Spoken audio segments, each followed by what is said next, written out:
வணக்கம் மக்களே, welcome to online unboxing two.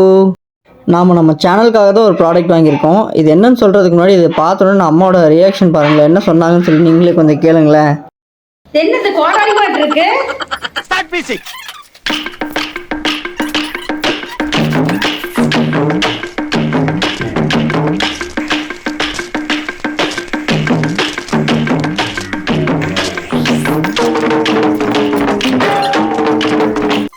Tripod மாதிரி ஒன்று வாங்கலாமான்னு பார்த்தேன். இது ரிங் லைட்டோடு வந்துச்சு.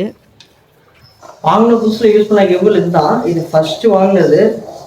இது ட்ரைபேடாக அவ்வளோ சீக்கிரம் நிற்காது, கீழே விழுந்துடும் டொம்முன்னு. அதாவது இதில் வந்து ஹேண்டி அப்படி மட்டும்தான் பிடிக்க முடியும். கீழே வந்து வச்சோம்னா விழுந்துருக்கு. மேக்ஸிமம் அம்மாவுக்கு நான் ஸ்க்ரீனில் வராதுக்கு காரணம் வந்து அந்த கிம்பிளை கையில் பிடிச்சிட்டே இருக்கணும். அது இங்கே வைக்க முடியாது, ஹேண்டியாக இருக்காது. இப்போ பார்த்தா 4 ஸ்க்ரீனில் வருது. 5 மினிட் ஜாலியாக ஓப்பன் பண்ணலாம். வாங்க தோசை சாப்பிடலாம்.